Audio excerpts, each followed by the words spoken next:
Hello everybody, welcome to the video blog. Wave 3 meteorologist Brian Good here. Alright, Bots fans, bring on the snow. Don't you love seeing snowflakes falling there on the graphic? I just sit there and stare at this graphic sometimes for about 4, maybe 5 hours during the day. You see why I'm in therapy now. But we're just talking about snowflakes. It's not a big ordeal, but it is taking place over Halloween, and that is getting the attention. But let me stress, this is not going to be a major event for the area and highly impacting, certainly. So for trick-or-treaters, you just got to bundle up for the cold weather and prepare for some drizzle and light rain. Maybe a few snowflakes, but other than that, as long as you bundle up, you'll be just fine here coming up for Halloween night. And speaking of Halloween, we're all decked out. We're still working on this, our office here, getting it all set up for the spooky stuff coming up on Friday. In fact, you can see above my head there. Yeah, that's the spirit of Wave Country hanging out, watching over me all the time. It's a little creepy. Anyway, let's get right to the system because I do want to give you the update on the latest data discussing how the system's going to play out.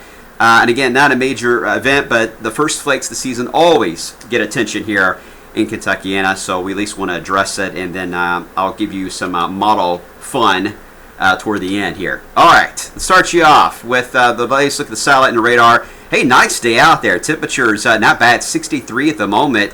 Getting a few degrees warmer really than what was expected. I think mid-60s are looking more and more likely. But we have a front moving in from the north. You see the cloud cover across areas to the north of Kentuckiana. It doesn't have any moisture with it, but that front is going to move through tonight, and it will drop us quite a bit for tomorrow morning to where we're talking about temperatures in the 30s tomorrow. So some frost is increasingly likely now for early in the morning. The only caveat in that would be the cloud cover. We've got to get these clouds to thin out before sunrise, and it does look like that will take place. So kind of frosty for Thursday morning and a cooler day tomorrow despite some sunshine back into the area. But that's not the system everybody's talking about. The one we're talking about, it's hard to even see it because it's very well disorganized at the moment. It's just energy that's moving across central areas of Canada. This low pressure, it's monster low in Canada, is going to be the driver for this. It's going to help steer it down to the south behind this cold front that's coming in tonight. So if we didn't have this cold front coming in tonight, or this low really, this really would not be a factor. It would be a warm Halloween, the way things would be looking without this system on the map. And that's the way for a while it looked. But once we got closer in time and this low pressure became more pronounced and this front showed up, this dry front, it became more clear that the energy in Canada was going to catch up on its heels quick enough to take advantage of that colder air aloft and produce some wintry weather here in the Ohio Valley. So this is the area to watch. There's not a lot of weather balloons. You look further down on this blog post, you see the spots where weather balloons are launched in Canada, and there's not many. So the system is getting sampled for the models, but not a lot of data really getting interjected just yet. Once it crosses into Minnesota, we really will get a good amount of data on the system. But by that point, though, it's pretty much on our doorstep. But nevertheless, not a big system, and that's important for us to note, all right?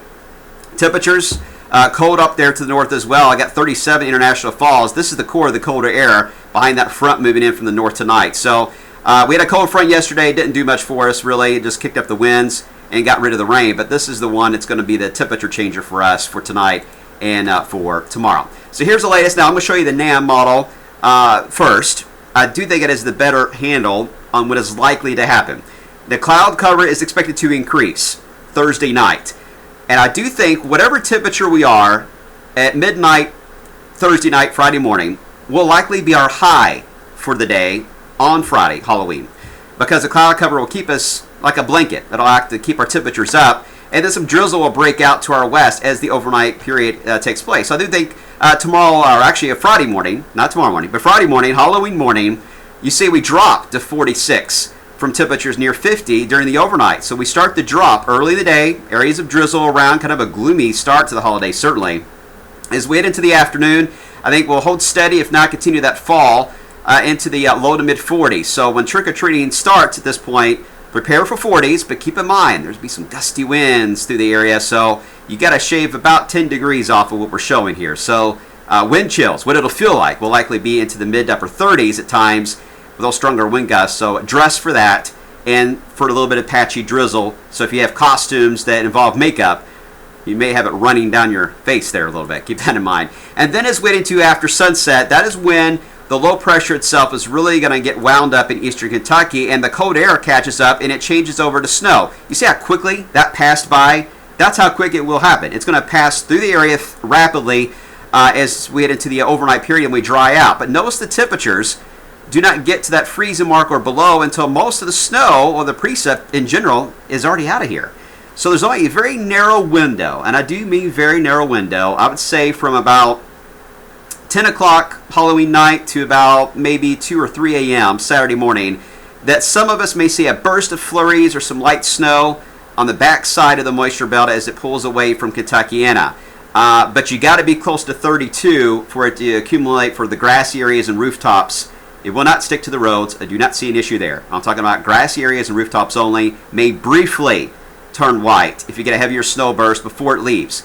And the best chance to see that would be areas to the east. They're going to have the prime time for nighttime chilly weather and on the backside of that moisture field as it passes through.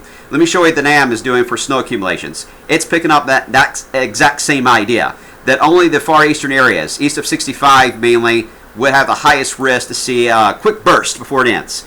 And the more east you go, the higher chance would be for an accumulating snow, more than an inch. In fact, the Smoky Mountains could see up to a half a foot of snow out of this system. Beautiful time to be there, certainly. Let's look at the other models. GFS. Well, it just came in a few moments ago, and here's what it has for snow accumulations. Very similar to the NAM. Nice to see the agreement on these kind of systems. Again, it's mainly going to be along east of 65 will be our highest threat area. And the European, which is updating as I speak, it's not all the way in just yet, but it is trending more toward areas of the higher elevations to see anything accumulate. It doesn't show snowfall. I still think we could have some snowflakes fly at times, but accumulations will be east of us. So to reiterate, not a big deal. That's to sum up all those maps you just saw. It's just that if you're up Halloween night, don't be surprised to see and hear some sleet falling for a few hours late at night, and maybe a few snowflakes or even a burst of snow, say Shelbyville down to even Lebanon, Springfield, and Frankfort. You could see a burst of some snow showers before it all ends early on Saturday. And that's it. It's going to be a very quick little system, and then it's over. And then we warm up. Now, it's not going to be rapid because it's going to be chilly on Saturday, and Saturday night, I think we were talking about a freeze still into the 20s. And then after Saturday night, we're going to ramp up fast, close to 70, as we into Monday.